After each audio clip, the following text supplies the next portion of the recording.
তারপরেও আমাদেরকে ভালো থাকতে হবে, যদিও আমরা অনেকটাই রিকভার করে ফেলেছি এবং আমরা সামনেও, যেহেতু আমরা এত দূর রিকভার করে এসেছি, আমরা সামনেও রিকভার করতে পারবো। সিনেমার নায়িকা হওয়ার স্বপ্ন নিয়ে শোবিজে পা রেখেছিলেন সানাই মাহবুব, কিন্তু সেই পথ চলা মসৃণ হয়নি। ব্রেস্ট ইমপ্ল্যান্ট করে তুমুল সমালোচনার শিকার হয়ে শোবিজ ছেড়েছেন তিনি।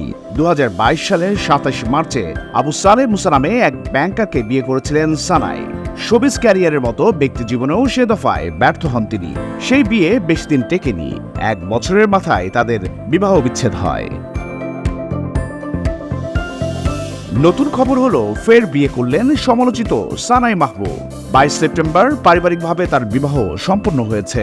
পাত্রের নাম 45 বছর বয়সী সোহেলেব খান।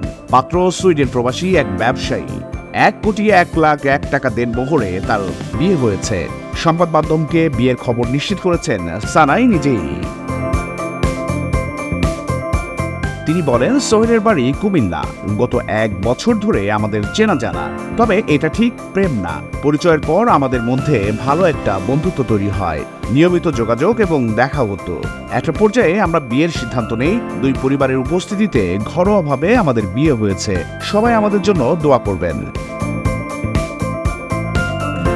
প্রসঙ্গত, সানাইয়ের জন্ম ঢাকার ধানমন্ডি হলেও তার পৈতৃক নিবাস নীলফামারীতে। পড়াশোনার জন্য তিনি বেশ কিছুদিন রংপুরে ছিলেন।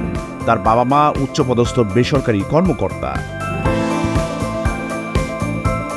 সানাই এখন ঢাকায় স্থায়ীভাবে বসবাস করেন। নাবিলা, স্মার্টেক্স, নাগরদোলা ইত্যাদি ফ্যাশন হাউজে মডেল হিসেবে কর্মজীবন শুরু করেন তিনি। জনপ্রিয়তা পাওয়ার পর বিভিন্ন টেলিভিশন চ্যানেলে উপস্থাপিকা হিসেবেও কাজ করেছেন। The news Bangladesh entertainment desk.